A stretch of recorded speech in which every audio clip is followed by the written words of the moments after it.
There's a particular shame that comes from singing out of tune, or being told you've been singing out of tune, or just hearing yourself sound bad. And it's the kind of shame that can make you not want to sing out at all because you don't want other people to hear you. And it can prevent you from joining a chorus, auditioning for something, or probably even more importantly, getting help. Because if you sing out of tune and then you go to a voice lesson and the voice teacher hears you sing out of tune, well, then they might tell you that you really shouldn't be singing. And you don't want to hear that because you really love singing. This is a real fear. This is a real thing. I've made a video training with some really simple exercises that will help you sound better. You can do them on your own. You can do them when nobody else is home to hear you. Not all of them even require you to make a lot of noise. But if you do them, if you make a habit of them, if you make a practice of doing them, you will improve the sound of your voice and you will improve your tunefulness. Because honestly, most singing out of tune comes from bad technique, not because there's something wrong with your brain, you have no talent, God spites you, none of that. Most of singing out of tune is just about how you're using your body. And so I give you exercises you can do in the privacy of your own home and see how they feel, see how they work, and reach out to me and let me know. To get to those exercises, visit my website, mvmusique.com. Right on the homepage, there's a box where you can input your email and I'll send them right to you.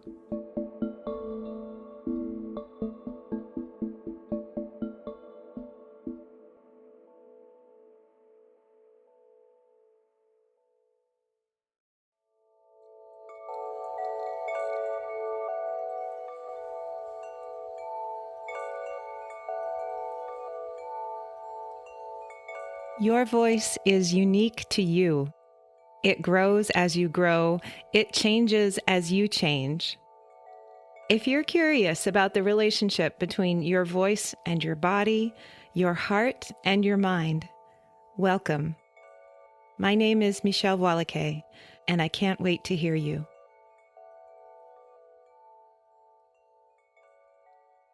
Have you noticed how much space and time is dedicated to telling us how to live longer, happier, healthier lives? I just saw another article about that a day or two ago, and I felt like I had just seen an article like 3 days before. It just keeps coming. And I guess our world is full of that content because that's a question we all want an answer to, right? How can I live well? How can I live a long and happy life? I recently took an elderly relative to the doctor, and my relative was complaining about not being able to remember things as well and suffering with a lot of brain fog and just feeling like I'm losing my mind, in air quotes. And this relative is in their mid-80s, right? So really common complaints for someone of that age.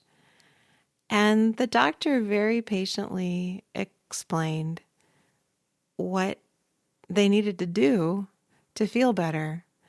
And I say very patiently because I know the doctor has told my relative this more than once, but it just doesn't seem to take. And I think that maybe that's why there are all of these articles that keep coming around and around and around, because we hear the information, but we're not able to fully act on it or absorb it or like even take it in. Or maybe we just all need to be reminded. Maybe it's just easier to live badly, maybe. I don't know. But here's what this doctor said, and I think it holds water. To live a longer, healthier life, we need to do 4 things. We need to eat good, nutritious food. We need to do weight-bearing exercise. And you can add weights if you want. So going for a walk, carrying your groceries. You don't have to go to the gym and lift weights. You can just make your own life a little bit heavier. We need to socialize with our friends and our loved ones. We need good conversation. And we need to read and solve problems, engage our minds in some kind of critical thinking task. And if we do those 4 things, we're going to feel better and we're going to feel more engaged. And we might still forget things we wish we wouldn't forget. But if we can stay active, keep the blood moving, keep oxygen coming into the body, and feed it well, and feed our hearts with love and conversation, and feed our minds with good thoughts and good stories, good problems, we're going to be all right. That's the way to go. It's not that we're not going to die. We're all going to die. But that will help us live more fully until we do.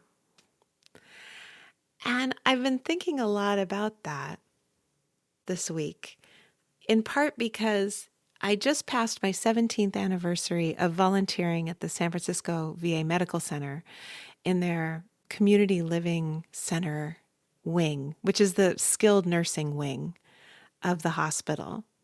So I've been working with vets who are at the ends of their lives for 17 years, bringing them music, singing with them, listening to their songs, sharing my songs.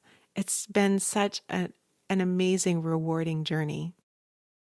And I see how our singing really adds to their quality of life, and how music just instantly can affect one's mood and outlook on the world.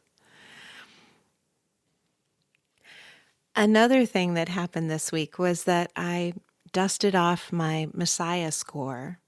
I'm going to be helping to lead a sing-along Messiah on December 21st. Pretty late for a Messiah sing-along, actually. And I need to review my notes. I don't know if you know Handel's Messiah. It's got a lot of notes in it. And that the Messiah sing-along is coming is a signal that the seasons are changing. Here in Northern California, the sun's going down earlier and earlier, and we're all surprised, although it happens every year like this. But it really does feel like we're heading into the festive singing time, whether it's Christmas carols or Hanukkah songs or Handel's Messiah. The twinkle lights are out right now for Halloween, but the holiday decorations are coming. And I just wanted to suggest that one of the ways that you can help your own loved ones engage their minds and feel connected and get good exercise for their lungs is to invite them over for singing. It doesn't have to be holiday music. It can be any kind of music you want. It doesn't even have to be like good with a capital G singing. It's just a gathering time, maybe to sing an entire album that you all like, whatever that album might be, or to watch The Sound of Music and sing all the songs, or some other musical movie, or invite folks over and go Christmas caroling. Go ring people's doorbells and sing them songs, or just stay at home and sing them, or use a karaoke machine, or play your guitar or the piano. Or if you have friends who are more accomplished at making music, invite them over for like a show and tell evening. Singer-songwriters sharing their work, bringing people together to sing, because it meets like those four things that we're supposed to be doing. Well, you don't have to feed them. You don't have to make it a big production, but setting aside eating good, nutritious food, engaging your mind and socializing and exercising your body, singing knocks out 3 out of 4. And it is such a good way to relax and feel connected and feel safe in your own body and in the company of others. Even if you're not an amazing singer, whatever that might mean, when you breathe deeply and allow sound out of your body, that is a profoundly relaxing thing for your nervous system. That can be a profoundly relaxing thing for your nervous system. You have to let go of being afraid of doing it wrong and just letting it be whatever it's going to be. But it's so good for you. I've seen this in the elderly at the VA. I see this in my studio every week with my students who are ranging in age from 8 to 75, 76. So if I could give you a task, it would be to consider hosting a singing gathering and seeing how it goes. With just the only intention is to be together and have fun. One of the things that is hard about singing is starting, is getting over that fear that it's going to be wrong or it's going to sound bad or that it's going to make somebody unhappy, that the world will end, that there will be some negative impact from the sound that we're making.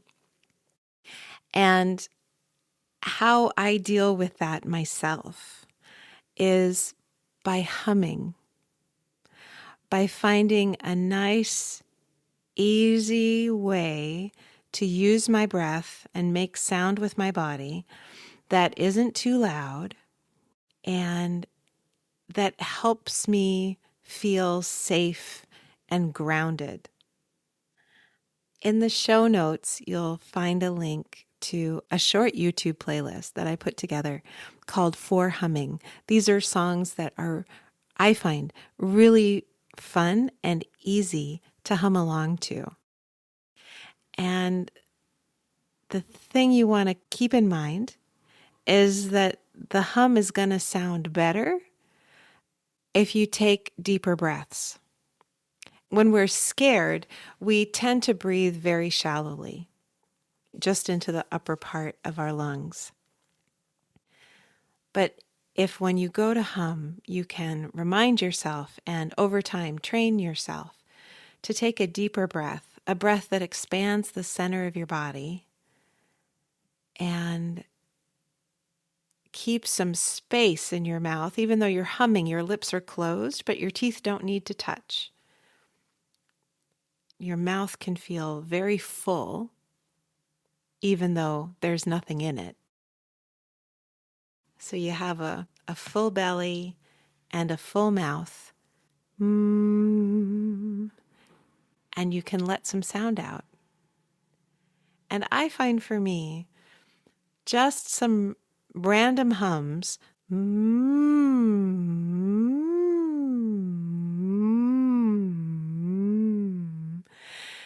can help me calm down, feel more at home, grounded in my body, and in a better place to start to make music.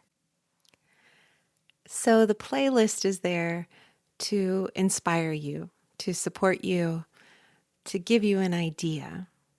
And if you find yourself singing words, that would be great too.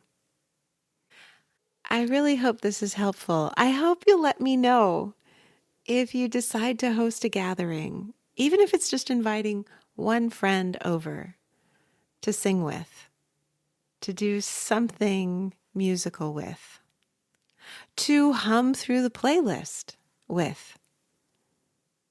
I would love to know. I really think it's one way we can all help each other live longer, happier lives, or at the very least, stay sane in these very challenging times. Thank you so much for listening.